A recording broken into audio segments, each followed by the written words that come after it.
Ndikuthokozeni chifukwa cha nthawi sitichedwa. Malawi Congress Party inaitana koma tithokoze kuti mwayembekeza. Kungoti nthawi ya Mulungu sikhala yolakwika. Ndekhululukani pepani koma nthawi imene analemba kuti zimenezi ziyambike ndi inoyo. Tithokoze kwambiri atolankhani. Po nthawi zonse tikakuitanani mmabwera. Nde chifukwa cha nthawi ine ndingonena kuti amene atiyankhulire mawu amene achoka kwa mtsogoleri wathu Dr. Lazarus Makathi Chakwera akhala akutambasulidwa ndi running mate athu Honorable Engineer Vitumbiko Mumba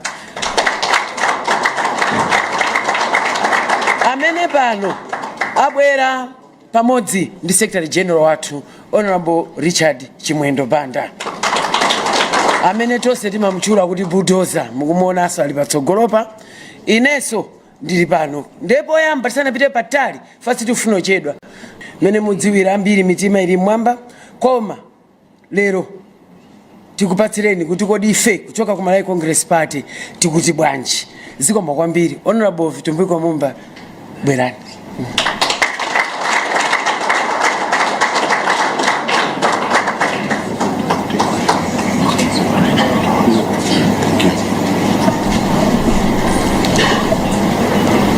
I think amene amapempherawa anayiwala chimozi kufunsa kuti amene akufuna Rwanda isu ndi ndani foti amaladikiratu nenga talipo ena ochimwa ngati ine ngonongwezanza na chamwamba mulandire Yesu lero lino. Olemekezeka Richard Chimwendo Banda amene ali Secretary General Malawi Congress Party komanso Jessica Bwira amene ali Publicity Secretary Malawi Congress Party, asogolera onse members aku NEC muli pano ndaona ambiri muli pano akazipatike komanso akudowa onzathu akudowa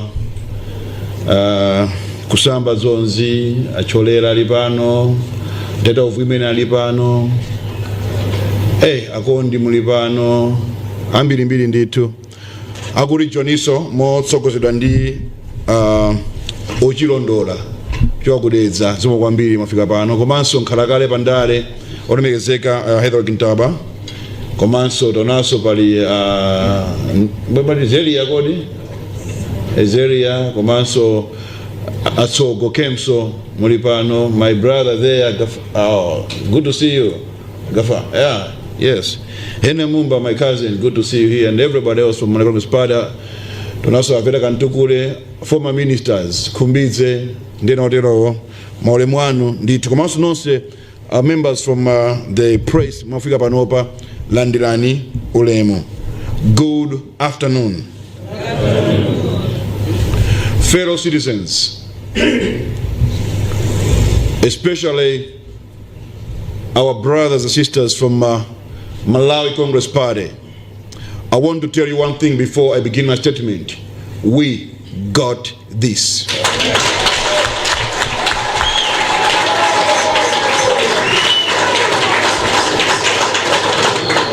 And I say it without any iota of doubt, with confidence. Yes. Not only that,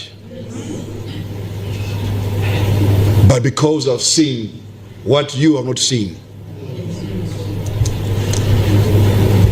The devil comes to kill, steal, and destroy. Yes. Will not allow that on Mother Malawi.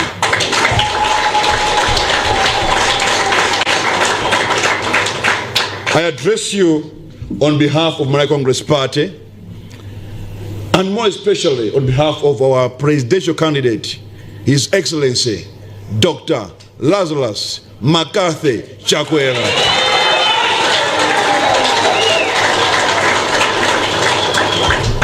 The one who won in 2020? No. 2014, he won. Yes. He was robbed of victory. Yes. 2019, he won. He was robbed of victory. Yes.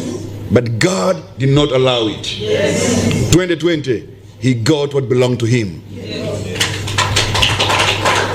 And that will not be taken away from him. That's why I can confidently say, we got this. On September 16, Malawians went to the polls. You voted in peace and more especially with purpose to choose your leaders. It is our resolve today and our shield against those who steal the will of the people. The fact that you voted in peace and with purpose, that has formed our shield and our resolve to protect the will of Malawians.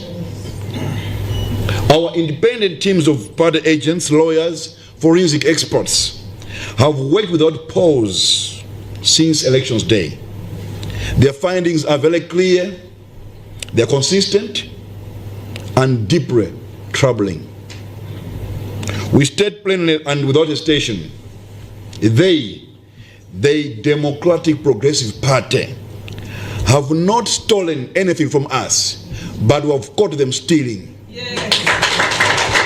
Ndiangole nchichewa sana beyai komata agwira akuba. And I want to tell them this, our colleagues from DPP, we got this.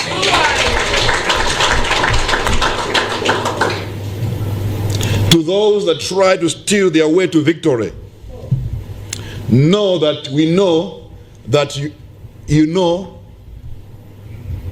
that we know your ways. I want to say that again. Know that we know that you know we know everything about your ways. This is not 2014. It's not 2009. It's not 2004. This is 2025. Simungabwere kunkhondo imene enafe tuswera ndi ma drones ndi mipeni yayi. You can't bring knives to a drones fight. Never. Never. What I've said here are not slogans or empty rhetoric words. They are conclusions drawn from a body of evidence our teams have already compiled. Original polling station results forms, agent statements, time-stamped photographs, digital transmission logs, and go to Jesse. Go to you lecture English? Languages, Shasta College. Okay, kuma alemba chomwecho ndesi ndichula. A good contemporaneous notes. I'm an engineer speaking figures and drawings, so please understand me. All right. And contemporaneous notes. SG mundrembe pa WhatsApp njisunge ichinyi chiroweze. I must go to the computer mulibano antaba. You know this, I believe. Okay, and from their notes, from accredited observers and party agents, the pattern is logical and traceable. Raw results recorded at polling centers do not match figures later announced at tally centers. A polling center alemba zina, tally center yapa kusiwese zina, zimene zikupita ku make. Null and void notes, ballots are concentrated in MCP strongholds at rates far above possible error. And critical stages of result transmissions were accompanied by coordinated operational failures, especially in the central region. Key factual points that demand we would like to inform Malawians and more especially our members are as follows. I think it was good using this laptop of yours than Kuzolembazi. He's in Zano SG. In his laptop, I think this is better. Thank you, Jess, for this. On 18 September 2005, a case, as an example, emerged in Intakataka constituency in Deza. Can you display it for us, Ada? Just to move a bit. Now, I will just come here. Can you zoom? When you see for our brother and esteemed former president, Arthur Peter Mutalika, mavoti awo apopo ali pa 8488. That was manually entered data. Can you now go to the one they did electronic transfer? Utapanga punch, utapange my totals. Can you go to that one, the second one, the original, the inaija? Dumabasa copy later on. Inakwera figure ya APM yoka. So this is not only in the district, it's in several, about 12 districts, including Zimba, Likoma, Neno, Luchenza, and the other various districts. And for Likoma, I went there myself. Nadaba Gudi, Likoma zona adi gende miara gende la muja. When you look at the manually entered tally sheets, Likoma APM has got less than 2,000 votes. 1,020 something thereabout votes. Komaza electronically abanga enter into the system, it shows good I need over 6,000 votes. And these are facts that I'm saying we have seen. When I say we got this, I mean WEGOTTHIS.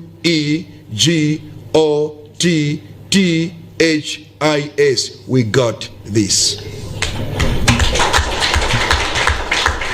Another example, another example, the second one, this is, hey, anyway, we just show the media, the examples, what you have, just copies. Now, you can't have everywhere only Peter Mutharika increasing.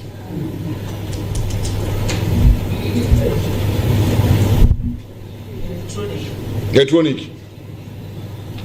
Now, that's one aspect. And as I speak to you this afternoon, we have already lodged a complaint with MEC yesterday, last night, on this one, before 10 o'clock, we had already lodged a complaint with MEC and assigned it up on a stamp. We can show you copies if need be, just the front page, not everything. We have submitted to MEC. You must also appreciate Goody when you submit Goody Zafika Opanga announce Goody and the complaint Goody, there's a process. So sometimes when announce here, we not acknowledge later on, don't blame us or don't blame MEC, it's a process. It goes through stages before they make announcement. So bear with us and make as well. Oh, it's working. And make as well on that. Number 2, stuffing of ballot papers into ballot boxes in various districts. And we have an example of Mangochi Masongola. Malawians of goodwill in Mangochi called us with evidence that some took videos of people stuffing ballot papers into ballot boxes.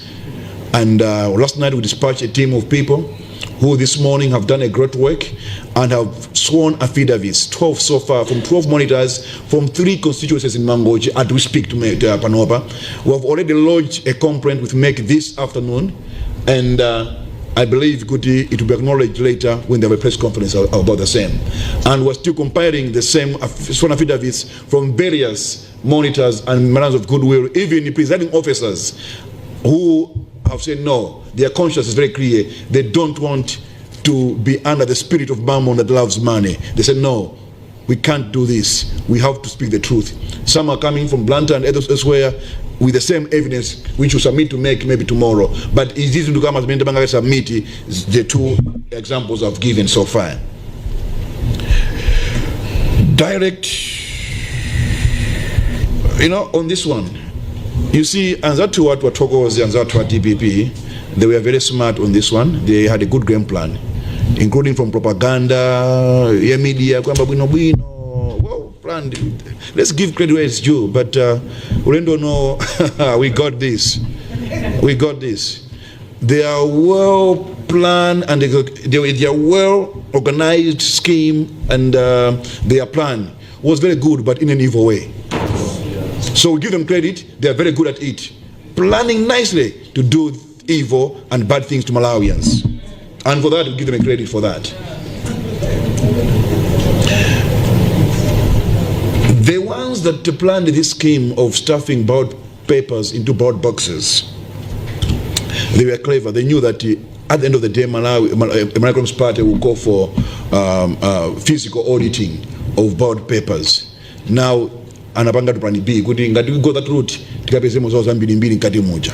That's why kucholo peza kuti ovota 181 koma mavota IPM 207,000 ndio kuti azipanga staff mutimo mene muja. Now kulapto pia ni Jesse chatima suka I didn't know kuti ufetoko eroti basi chima panga ujene kama pati lemina apanga. Oh yeah, it's okay. Sijanga paper net. Now, they had a plan B. Once we go for physical auditing, we find the about papers in the about boxes.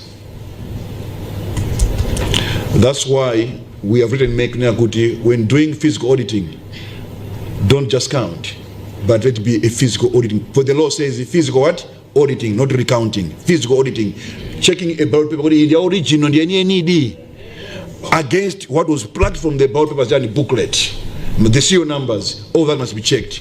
And unfortunately, there's no time, but it has to be done at all cost, so that the credibility of the election is not in question. Then the third one is direct discrepancies. You find that in multiple polling station result forms signed by presiding officers and party agents show different tallies from those being announced at constituency center. These are not clerical differences. They are systematic shifts favoring a certain candidate for a particular party. And the Sumakara 1 constituency is almost all what? Constituencies, especially concentrated in 13 districts that we mentioned across the country. Now, Central region, kwa churuka manaro and void. Dezayo Lirongeruro, 22,400 narrow and void, which is more than a constituency number. Actually, Likoma, 3 Likomas, narrow and void. Deza 10.5, Doha 8.9, Kasungu 8.2, Salima 5.2, Gora 5.6, Njisi 5.9, Zomba 4.8, Mwanza 1,000, Rumpi 1,000, Karonga 800 Jagut, Nsanje 2.7. Now, if where DPP is strong, like Cholo, Mulanje 400 Jani, non-void votes. Koma Kumene MCP is strong in tens of thousands in terms of non-void votes. This pattern and that too, they were smart indeed, but not smart enough. Because when you add Central Region alone, we are getting to over 150,000 non-void votes just for Central Region alone. And this we have not yet put to make because Tipanga submit today before the close of business today in York. We are still compiling from other places, so we know by the end of the day Tipanga submit. I believe we're on track, SG, and also Gazipatike Kuti, we are on track on this one. The Tamange take. Then again, we've got a chain of custody concerns. In several instances, our agents were denied full access to tally materials, or we are obstructed when attempting to verify constituency level documents. Even at polling centers, when it was time to count, our monitors were sent away and their phones were snatched.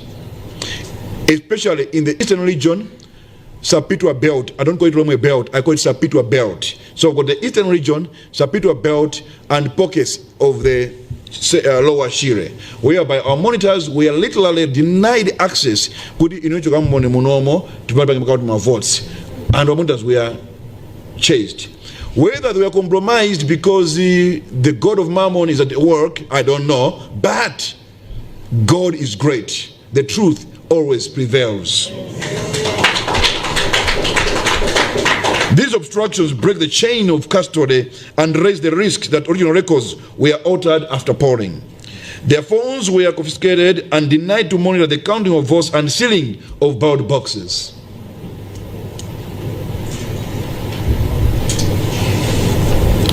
Because these are factual evidence-based findings, and because of democracy demands, and because democracy demands transparency, the Malawi Congress Party has taken the above complaints to Malawi Electoral Commission, and we're compiling more evidence on the same, except for one Ndagambakaria now avoid votes in central region, which is suspicious. We are trying to check. It has never happened before. It's a new way from TPEX to now avoid. Madam Maita DBB, they are good at that. They've done a good job, but no, we got them. Now we kindly request and we kindly and politely request Malawi Commission to look into our complaints in a transparent but expeditious manner, because time is not on our side. We will also appreciate if MEC can publish every constitutional level result form and explain any discrepancy between polling center figures and later tallies to Wabi Empire make as many as easy. Our SG will be writing them on this request, because Tangopanga ma complaints here and we have written what we want, but again we want them to go beyond that, to have put out a kind of credibility, a kind of trust in the electoral process. So we're saying we are asking, or we will appreciate if they can publish publicly the constituency result form and explain any discrepancy between that. You see, what's happening is what we discovered, as explained earlier, when, like in my constituency, where I come from, Zimba Central constituency, by the way, I'm the only running mate who has won a primary seat. Say congratulations, you guys.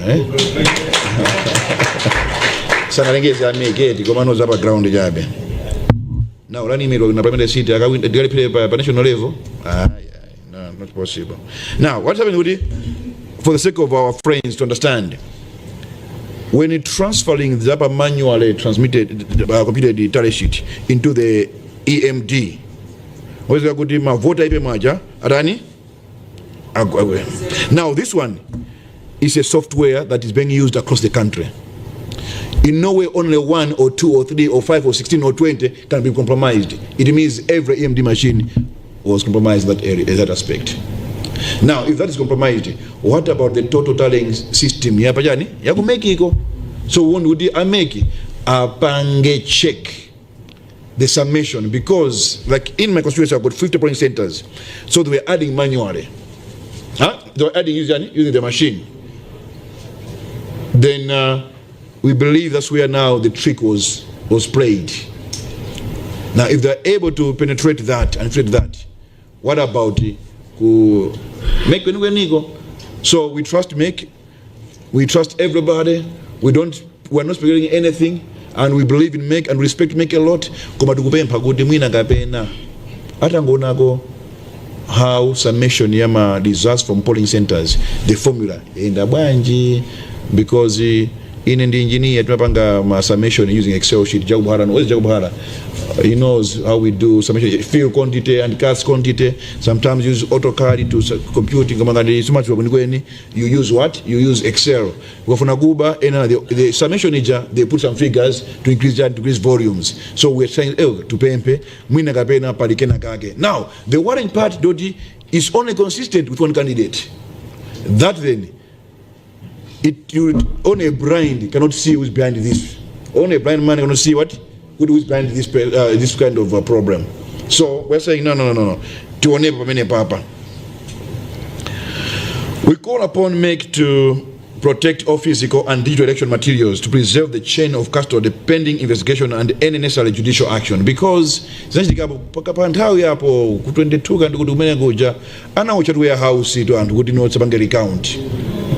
and we know how our friends operate. We don't want that. So we are calling upon MEC to work with, we are polite and kind calling upon MEC to work with our security agents. But the ballot papers, ballot boxes are secured. Pending whatever we need to do. As Malawi Congress Party, we will pursue. I want to assure Malawians, and especially our brothers and sisters from Malawi Congress Party, that we will pursue every lawful avenue. That's number one. Every lawful avenue. Administrative, that's what we're doing at the moment. This is administrative. If we see no progress, civil ways, and we appropriate criminal avenues to ensure accountability for those who are tempted to subvert the vote. Again, I say this, we got this. I want to say this once again. I want Malawians to know they did it in 1999. They did it in 2004. They did it 2009, 2014, 2019. I want to show Malawians 2019 was the end of vote rigging. Any attempt to do that will be met with what we are doing at the moment. Yeah. Dr. Chakwera pursues and advises us to uphold the rule of law. That's why you've seen chipani chimene chili mboma ni chimene chiudandaula kuti opposition afuna beyani masanko. Instead of opposition kudandaula kuti amboma auba masanko. That's how transparent, honest we are, and we will never tamper with any electoral process. And that's what Chakwera stands for. And that's what we, as Malawi Congress Party, stand for. This is the first time I've visited four calls for my friends, some presidents who are my friends, and ministers across Africa and some in America, saying this is the first time whereby the ruling party is complaining of an opposition party trying to rig elections. Suni for pusa yai, koma nfa chilungamo. Koma kupanga chilungamo kwatu, ena asaone ngati ndife ogona.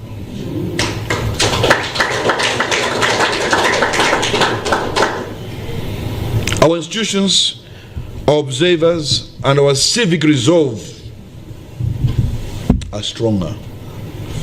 We will not be intimidated by manipulation, sabotage, deception, because I've seen a lot of people, even upright men, have been deceived. No propaganda. No matter who has been hired to champion the evil agenda, will not be intimidated. I've been attacked personally on social media and everywhere, but I've got eyes on my ball. I never get moved. When you stop at every dog that is barking, you never reach your destination. I repeat, when you stop at every dog that is barking, you never reach your destination. You miss your goal. We will not answer to taunts with threats, because we have seen facts, we have seen evidence. And only those who are hired to champion the evil agenda through propaganda will still be blind to what you have said today, what I said on Friday, and what is going on. We will answer that not with threats. As someone said, we don't do that. The only person who can nyenya is the one who can steal elections.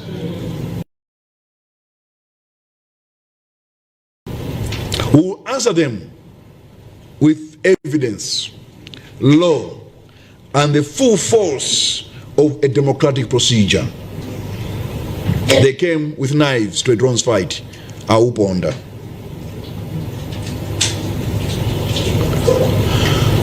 Lastly, but not least, a lighter one. A lighter one. Maybe before I got there. On Friday, when I was called to come back from Zuzu to Lilongwe, the police and other people told me that there are people following you. For 3 days, my movements in Zuzu. From home, Tale Center, we are holding meetings. And when we left coming this side, they followed us. We stopped at Jenda, but stopped over by Vietnam to just buy a few things. We saw the cars were stopping somewhere. My security people with the bodyguard said, can we apprehend them? Children are few. Children are very few. So at the road broke, we told the police, kama ndio hiyo, tunaona kwamba kunzuzu kwamba dzulo zana. And they're not smart and clever. If you're following someone every day, you change the car. But they think we are so dumb, and so they were apprehended and they're in custody. And the more details come later. We are not moved and intimidated. If you're one rightly, why follow people? Why issue threats? Why propaganda? And by the way, in terms of propaganda, we cannot sustain propaganda based on a lie. It has an expiry date. The only two people that succeeded to do that, the Goebbels, Adolf Hitler, and again my good friend Komiko Ali, Iraqi. We are bombing Americans, and people are believing that indeed. But with DPP, I don't see a Komiko Ali with DPP. I don't see any who can attempt to be a Komiko Ali or Goebbels to sustain propaganda. It has expired date, and most of them is expiring. Malawians, open your eyes and see the truth that we're trying to put across. Whether majority are believing in deception, the law, democratic procedure cannot be blinded.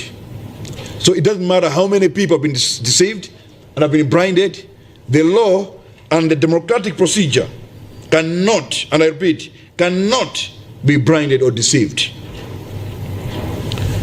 As I said, on a lighter note, have you noticed that the titango voter pa Tuesday paja mafuta mbopezeka ngambwi mpaka lero no queues? Have you noticed with no more blackouts? Kunzimba ma blackout makata twice 3 times a day. Mulongo mulimozi mozi koma closed voting 6 o'clock pa mafuta ngambwi ma blackouts kutia tipo pompo. Now when Chakwera said these are cartels, and because it's been very generous and accommodative, notifying people that are deemed cadets, really, do you know that they'll come back to haunt us? Media people, you are here, go around town, kuri mafuta mabezi kalitiro magesa, they are blackouts anymore? No. All this was properly timed to embarrass government period elections. And only those who have been deceived and blinded by the spirit of mammon with money cannot see this. But hey, there are some of us who can't be deceived. I want to say this boldly and strongly. The darkest hour comes before dawn. I repeat, the darkest hour comes before dawn. No matter how dark it is, light always conquers darkness. Yes. To my fellow Malawi Congress Party members, I want to tell you one thing. The road may be winding, long, dark, and narrow, but hey, the light is here. And we'll get there sooner than later. I thank you all for listening.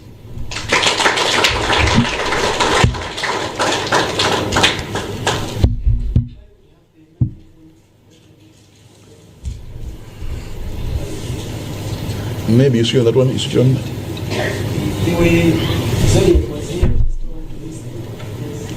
Yeah.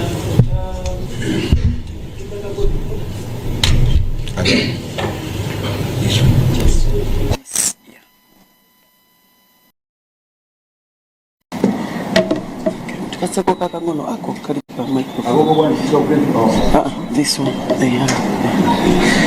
Ziko makwambiri.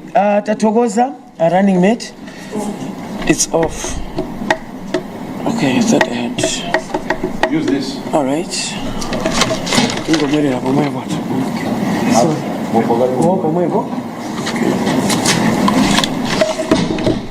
ziko makwambiri, a running mate. Naona kuti chifukwa chakufunikira kwa izi kwa nkhani ya lero ndingo mwasanga kuyika mchichewa. Nkhani ya meta kumanana pano ndiya kuti masankho akuchitika ife Malawi Congress Party tawina kali ndiye mutu wa nkhani ili pano. ndipo running mate ayamba kuonetsa kuti 2014 adayesa utibera 2020 ndi pamene kunakhala ngati ambuye atibwezeretsa ndipo chimene tikunena ife Malawi Congress Party ulendo uno sikuti wina afuna atibereso iyayi ndekuli ena mukumanena kuti akuberani muli pampando a running mate anena kuti ayi sanatiberi chifukwa meki sinatulutse mtsogoleri mukuti wani wawina ndani chachitika nchoti taagwira akufuna kuba nde mukamayankhula anzathu a DPP malo moti tawina zinena nikuti tagwidwa tikufuna kuba imene ndi nkhani mudzinena kuti atigwira ndipo umboni watani waonetsedwa nde nkhani imene a running mate amatsindika lero chimene akamba iwawa ndi chakuti tidzisiyanitsa kuti ukakhala pampando sikuti udzibera masankho udziwina poyerayera osati kumazimenya chidali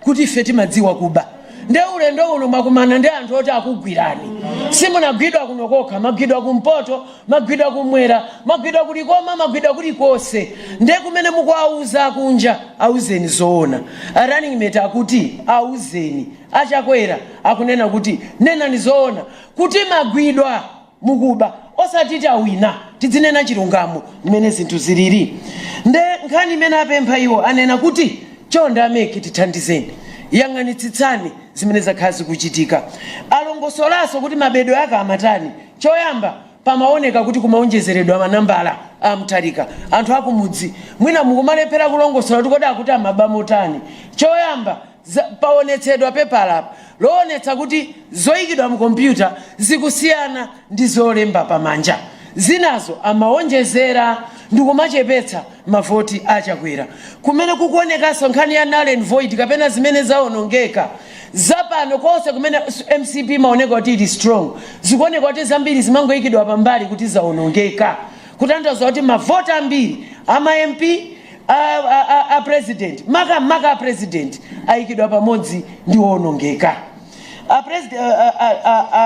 a running mate anenanso kuti ife mene takhala pano ma monitors ena amatulutsidwa nthawi yowerenga amatulutsa mrumu ndikupezeka kuti ena mpaka kumathamangitsidwa ena kupwetekeka mkati chifukwa kumudzi kumukenoza kuti kodi chatsitsadzaye nchani nkhani imene timakambirana pano ndi imene iyi kuti tabwera kudzaonetsa kuti anthu amachita kugwiritsa makina imene akuti software kutanthauza kuti kumagwiritsidwa ntchito mamashini kuti anthu awabwere nde nkhani chimene tabwera kuti tidzanene pano ndichoti ife ndifoyamika amalawi munadzipereka mwapita mwakavota tikuthokozeni kwambiri ndipo mwasunga bata nde ife tabwera pano kudzanena kuti chilungamo chioneke ndipo wina akamationa tili du mmene tililimu sikuti ife ndifogona koma kuti ife timafuna kutsata ndondomeko ife ndi chipani cha chilungamo kukhala pampando sikutanthauza kuti tidzibweretsa chitonzo tidakafuna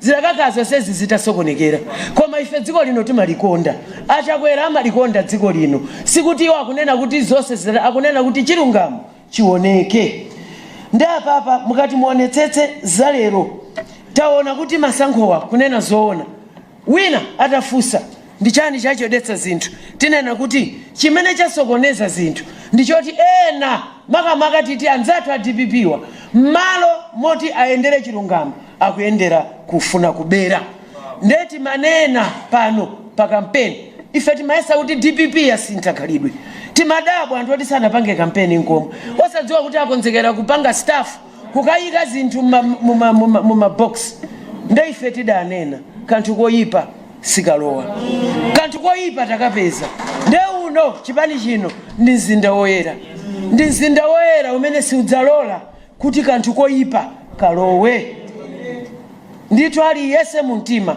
akumbukire timayimba popanga kampeni mulungu wathu wakhala nafe chifukwa wakagwira koyipa kaja ndipo wakayimitsa ameki tithandizeni tiyimitse kanthu koyipa mzinda woyera ndi uno ndipo nonse kumene muli Malawi Congress Party ndi chipani cha bata ndi chipani chomvera malamulo tipitiriza kwathu ndikupempha ambuye khalani nafe mene tinkapereka pemphero maliza ndi zimene adzanena pano running mate motumidwa ndi achakwera tikupita kumapeto running mate akhala akutenga mafunso nde ndipemphe kwa amene talongosola kuti mwina ngati panali mafrezi ena poti tamva kuti ati kunali zizungu zosokoneza tsagwano kutsogolo matsagwadi kuno nde ndipemphe kuti amene sitinamvetse samare ya zimene zizi inali mmenemo kwa anu ake chinthuchi ali kumudzi anu ake sali pano pa Capital Hotel tikuyenera kuti tilongosole moti aliyese amvetse zikomo kwambiri pa nthawi ino ndipemphe mafunso amene ayankhidwe ndi running mate athu nde munthu akafuna kufunsa akweze dzanja anene kuti akuchokera kuti tipemphe mafunso athu mabwera ndikale ndipo kuti zambiri zoti tichite Malawi Congress Party mafuna ilemekeze nthawi yanu nde mfunse funso direct ndipo ngati funso limene wafunsa wina wafunsa kale lisabwerezedwe amene tifuna tifunse anyuzi bwerani pano ndipo masukani funsani china chilichonse tikufuna kuti muyankhidwe iniyo ndi udindo wanu kuti muthe kufunsa funso masukani ndithu mubwera kutsogolo kuno tibero vinaika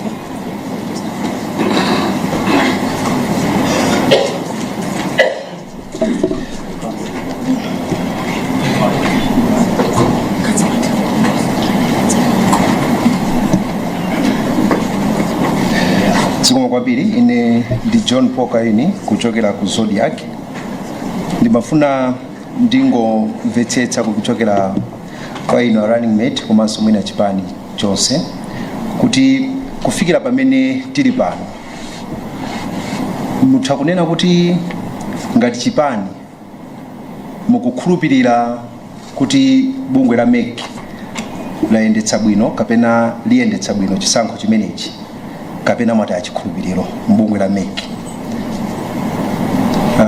Pachiwiri pali madandaulo angapo amene mwakhala mukubweretsa kodi muli ndi chikhulupiriro kuti pa nthawi yochepa imene yatsalayi chifukwa mwa malamulo bungwe la MEC limayenera kulengeza zotsatira within 8 days ndi nthawi yokwanira kuti MEC atha kuunika madandaulo anu ndi kubweretsa zigamulo. Lachitatu bungwe la MEC kapena kuti inuyo ngati chipani munali ndi anthu amene amalondoloza bwino kuwerengesera zotsatira za chisankho kapena kuti parliamentary center mavuto amenewa mwapeza liti amene mukubweretsawo mwazindikira liti mwapeza liti? Was it at the point where the election was being counted kapena pa nthawi ino pamene zotsatira zayamba kufika ku National Tally Center? Ndimafunanso nditamvetsetsa pa fundo imene afotokoza kumapeto kuti can you limit yourself? Okay. Panali anthu amene mukuti amakutsatirani ndipo apolisi awatenga mwina. I don't know if it is too early to disclose their names koma ndimafuna timvetsetse kuti anthu amenewa mukuti ali m'manja mwa polisi koma kufikira lero sitinamve chilichonse kuchokera kwa polisi pa nkhani imeneyo. Anthu amenewa akusungidwa kuti ndi ndani? Zikomo kwambiri.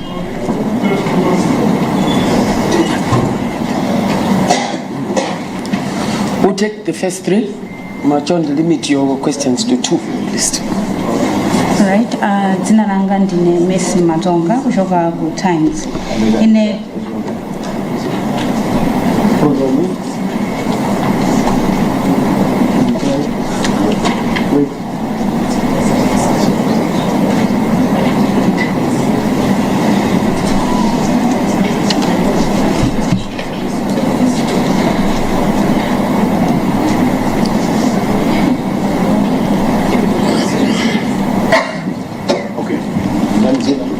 Messi Matonga. Bakulankhula kwano munayankhulako kuti mavoti kapena zotsatira zimene zikumaoneka kuchoka ku chipani cha DPP zikumaonetsa kuti zomwe zalembedwa papepala ndi zimene zikumakatuluka chinthu chija chikapangidwa print zikumaoneka kuti zikusiyana, zikumaoneka kuti za apita mutharika zachuluka kuposera zimene zinalembedwa. Ndikukhulupirira kuti ndinamva bwino. System imene kugwiritsidwa ntchito pano kupanga transmit ma results kapena kuprinta zotsatira zimene imati mathematic inavomerezedwa ndipo inaunikidwa ndipo pakhala zochuluka zoyankhulidwa kuphatikiza kuti kunali ku court kuti anthu akapange audit system imeneyi ndipo nkhani imeneyi inathetsedwa. Ndinene pano kuti inuyo MCP simukukhulupiriranso ndondomeko ya mathematics imene nthawi yonseyi yakhala kuti ndiyovomerezeka kuti igwiritsidwe ntchito kuyendetsa chisankho cha chaka chino. Zikomo kwambiri.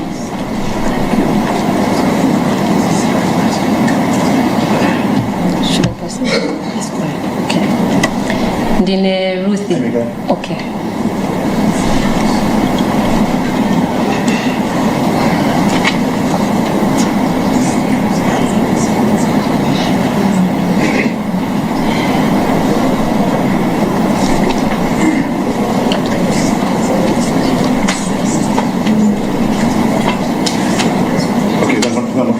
You can go ahead. Okay.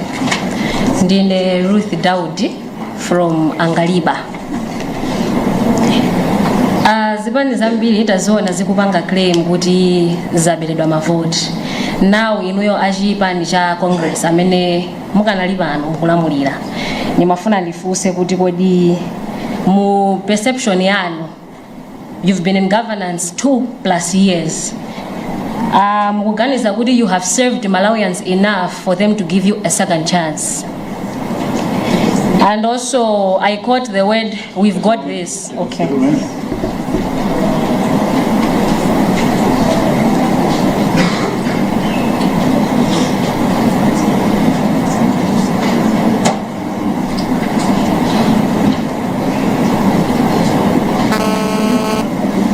All right, second year, we got this. Yes, I caught the word, we've got this.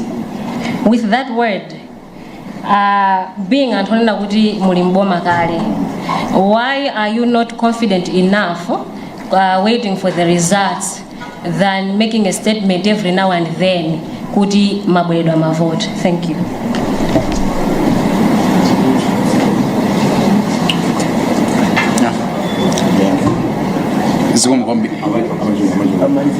Okay.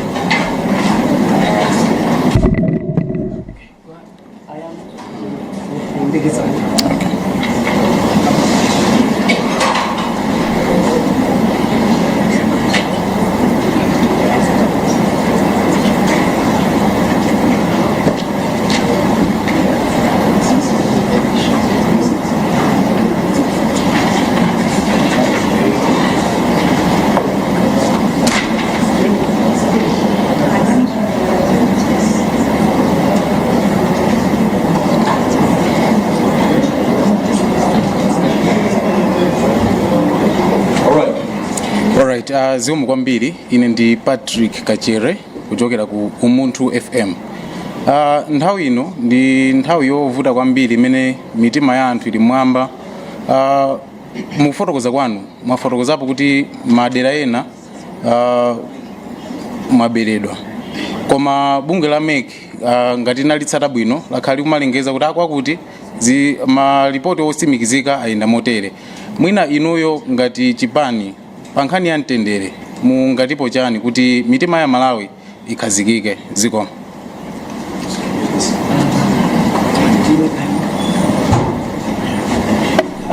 Pantha ino tapatsa running mate mwayi woti ayankheko chifazi yamba lowana akachoka ameneko will give you a chance. Aliyense afunsa ndithu ndiye mwina akuyankha, you can take your seats, then you come in the order ene mutiri. Zikomo.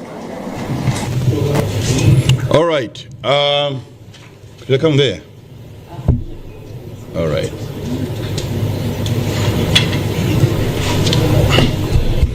Okay. Tivanepa.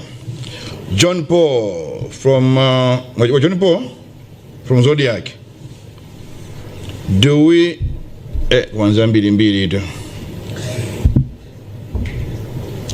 do we trust that we can run the electoral process fairly? We have trust in MEC, no doubt about that. If we didn't have trust in MEC, we wouldn't have been lodging complaints to them. Kena kakuta mensu wa kurupirira, sibwezi ma complaints ya topila ku MEC yai. We would have gone straight to court. But because we trust the electoral process, democratic processes, and we trust in MEC, that's why our complaints are going to MEC. So we are proving our trust in MEC by going to them with our complaints, not going to court. Lachiwiri, unasema kuti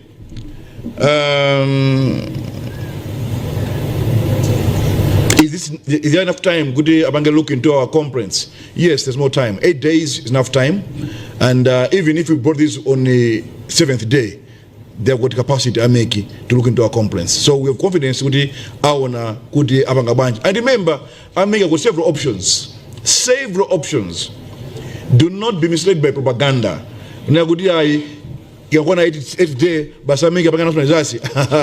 Which law? Let them read the law. If MEC is unable to verify everything and audit everything, they have got several options. I'll not say them myself, but as journalists, go and read the law. What the law says, the option that MEC has. Yeah.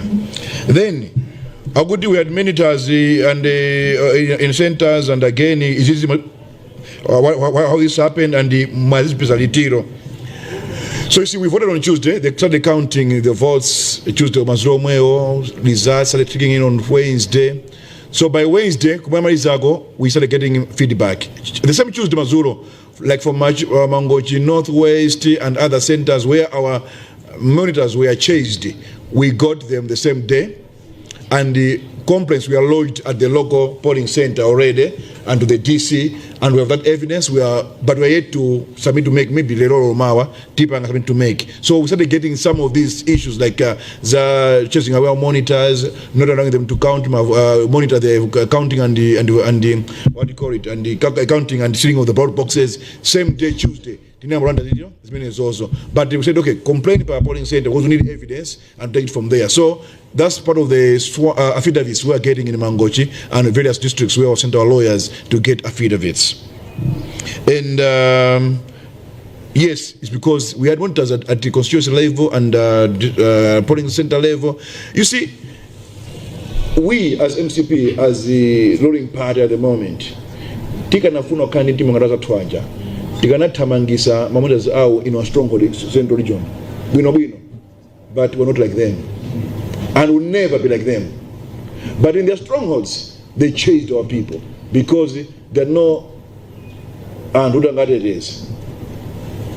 That's how evil our friends are. But we don't, we are cool, we are fine, we got this. We don't have to follow. They were following me. Banji, don't worry. The things that are being unearthed will come out in the open soon. But the law is being followed to the letter. And I'm not intimidated. I don't ever be intimidated. As I always say, Fia and me are twin brothers, and I'm the eldest. My sister Mese Matonga, Adibanji Gordon. My good brother, one person morning.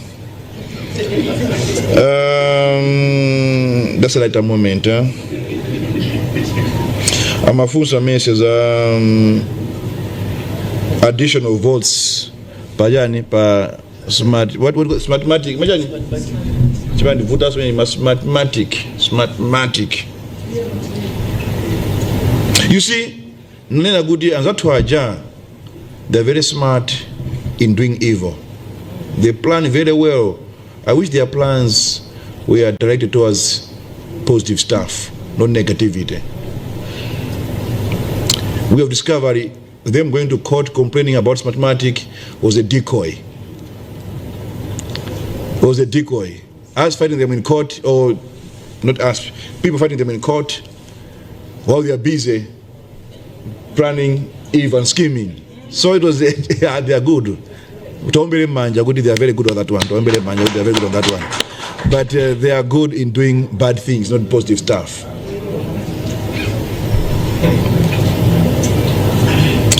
Do we trust Smartmatic?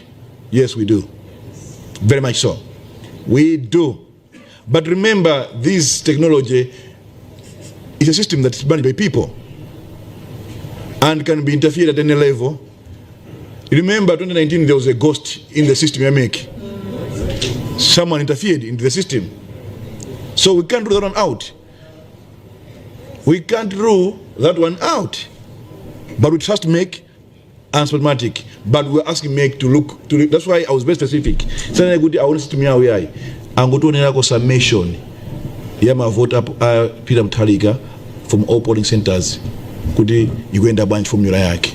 That's why I was emphatic, because we have to be specific with our request, not just being vague and mango yang crowd. I want we are pointing them to the money up. If fail according to our findings, we feel up. Everybody vote. What was the other question, Messi? There are two, only one or two. Did you ask two questions, Messi? Just one, huh? Yeah, I think we do. I think that's one question, huh?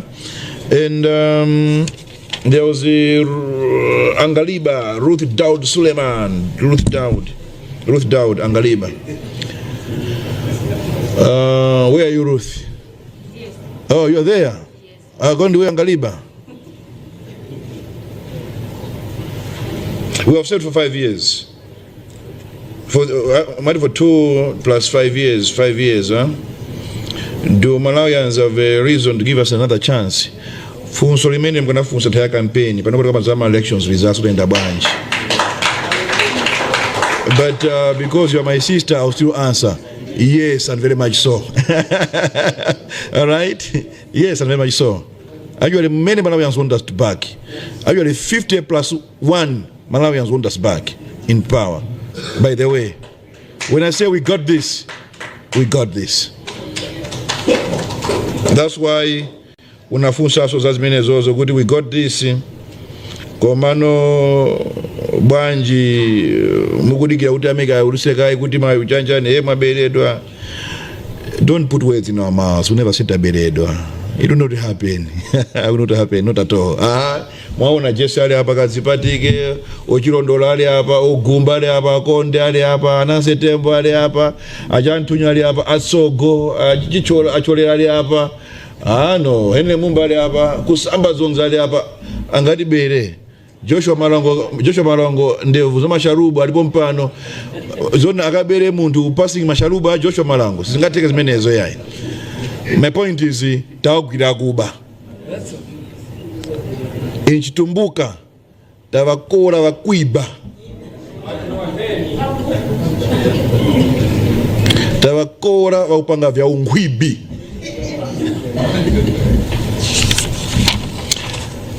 Then,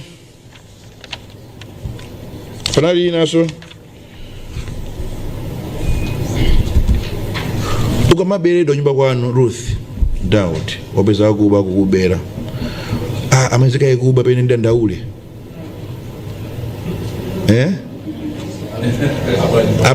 amezeka abeka ye akundibera ine tawagwira ngwi uyo tawagwira. Patrick Ndani from Umuntu FM Ndani Patrick Ndani Kachere on the word. Perfect. Friday, when I had a press conference, my message was calling Malawians to become unpeaceful and remain peaceful. Zomwe banga hata DPP ublanta banga my demo nje andraiki. They thought they were saying that for long. They can't. If it was banga means that they fail. But what other people? Go to headquarters. You see a lot of youths from all over. They're staying there at the moment. Buyan SG buyan. Tumaba kuti enda ngane pando wanu fodi agumba sauna nukondo agumba yayi. Ndi angateke parwa SG. Now, we are good people. If we want God, we're going to reach them. But we don't.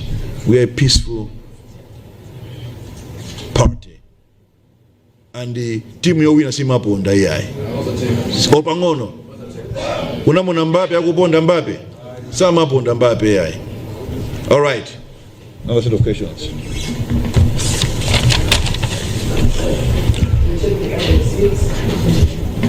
Mina afuna akantu aga. Omaliza the other set here. Take the last right? Yeah. Please make it brief to the point. Zenanga ndine voice campaign. Jekera kukasungu radio. Mafuna kitwena nena kuti fika na kumbera meki latini zako zotsatira zama councils 9 pama council 9 amene bungwe la MEC latsimikiza ndimafuna ndidziwe kuchokera ku Chipani muli nayo vuto lina lililonse lama lizatsa amenewa zikoma kwambiri.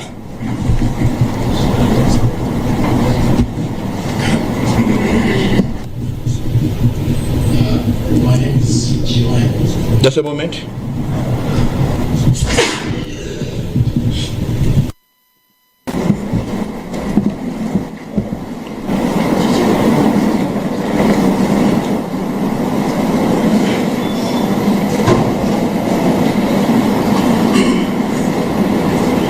All right, another. Yeah, my name is Jim Michael from Jim Michael. Jim Michael. Jim? Michael. Michael from England. No. Jim, okay, Jim. Yeah. Okay. GBS TV. Yeah? GBS TV. GBS? Yes. Did you mean? Area 17. Yeah? Behind the Kamzun Street for Sports. GBS TV? Yes. GBS TV. Oh, wow. Okay. GBS TV. All right.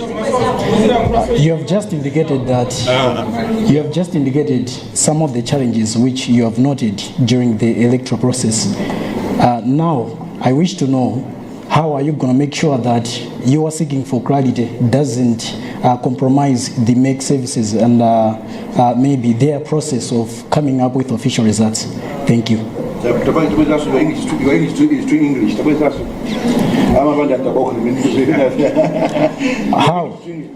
How, from the challenges which you have noted, I wish to know how are you going to make sure that you are seeking for justice and clarity does not compromise the Malawi Electoral Commission services and seeking coming up with official results. Thank you. Thank you so much. Thank you.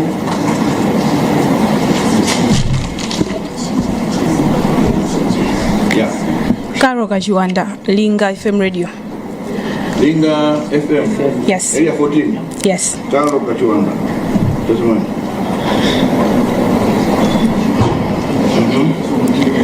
Mwaka mbapo kuti mamonitors yanu anatulutsidwa nthawi yowerengera mavoti. Not constant, mostly in the eastern. Mostly, yes.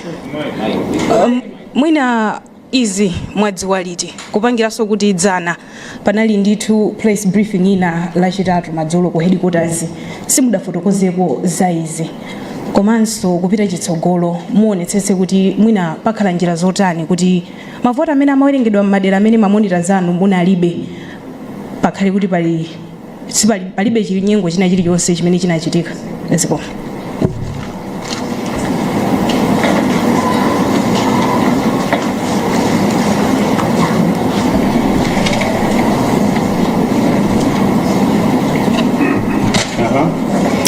Ine ndi Luse Kadzongwe kuchokera ku Mibawa Television.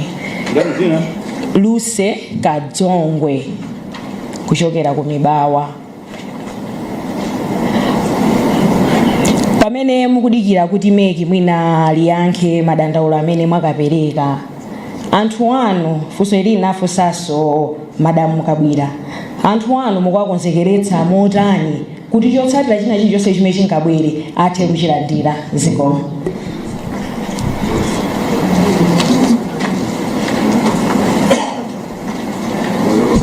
Running mate, over to you. All right.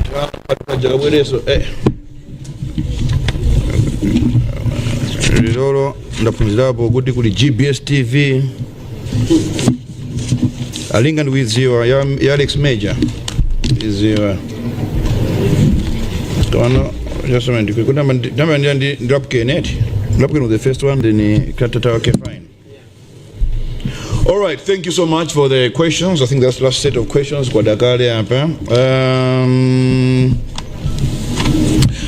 on Upkin Agu Kasungu Radio? Mnafunsa kuti kodi ameke abangaba announces ama councils 9 inuyo mwindima issues lima yasamene o mukupe mpani mundilole kuti pakali panopa ndisayanje fusolemene lolo popeza tikupanga follow administrative procedures ndi ameki ndi pempani ma journalist makamagalo waiso napukeni funso lako pepa sindiliyankha kaye pakali pano, but I think yankulibwera as we go along tomorrow or by Monday or by Tuesday. By close of the tomorrow, I think some things will have happened. Kuti mumve mayankho athu. One thing we want to make it clear is that we'll never antagonize MEC, never. Never, N-E-V-E-R, no matter what, we'll never antagonize them. That's why in my statement I said, we are following administrative procedures. Should we not get justice through that, we'll follow civil procedures. If push comes to shove, even criminal procedures. So, I think that's how I can answer that question. Kuti mundrole kwa panopa ndisayanke kaye, koma we are pursuing every administrative procedure, and some of the things singazi yankuleka pa media because they are sensitive in a way, and I don't want to be misinterpreted. I'm attacking MEC or whatever and the like. Never attacking anyone. Jem Michael, my friend from the Great Britain, Jem Michael, GBS TV. Where are you, Jem? Are you Jem? All right, good to see you, my brother. I like your question. Thanks for that question. I was in our pursuit of justice and seeking clarity to our concerns. Are we going to compromise MEC? We are law abiding. We have the most worst evidence, more than atypics, in terms of the gravity of the irregularities of sin. It's more than typics. As I said, Anzatwaja atamangisa mamolas ao atu in their strongholds.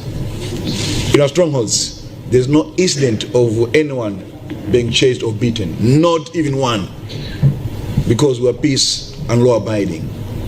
Peace loving and law abiding. Peace, love, and harmony. You know that song, huh? Joseph Hill Kacha. That's who we are. So, in our pursuit of justice and clarity, be assured and be assured we'll never antagonize MEC or any other state institution. But we have trust in the process, and we believe justice will be granted. Karo Kachiwanda, when did you know about this Nayanka Room of Ceremony? We said no repetitions, and on that one, Mamma doing chase. Nanena Soti, Tinazi was Clomero Tuesday, Mazulo, and the comments were lodged to make. Nanena Joncho, Nayam Joncho. They were lodged in Romero. But now, as a party, we are putting all those together. SG maybe to me put mina mawa aka wapanga lodge ko make all those stuff we tinapanga lodge 40 we are correcting from various, so we don't want to go to make Kani most repeatedly everything to do that kind of particular Nkani. So we are getting from various statements from various people. Could know Mawalino, Moza, this is what happened with our monitors, and this only happened in Eastern region and the Sapito Belt mostly. Then we Nandiluse Kadzongwe from Mibawa, Agudi and Atu, Tiwakonzelekesa Motani, Kuti Marizasi, Akabwe, Butabwera Kunulusi. Kachiwa Akadzongwe, Tabwera Kunulusi. Nufuna fusoko ufuse ndimanta, ufuse bwino. Monteka veve, come this side, Lucy. What do you unasira mali de Sulimenero? No one will debate you. Nobody from Congress party will debate you. Ask Bwino peacefully. Mantendere. Tafusa Bwino. Amva. Oh, fatenge Janet.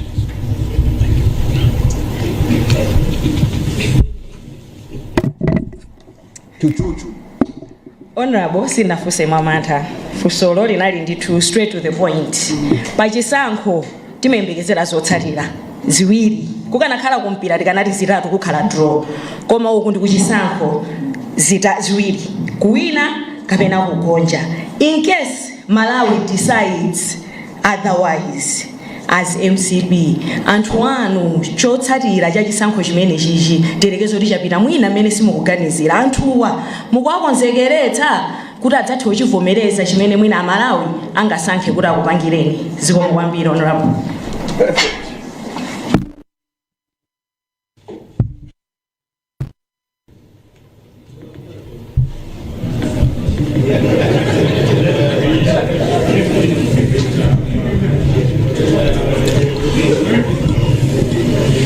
right.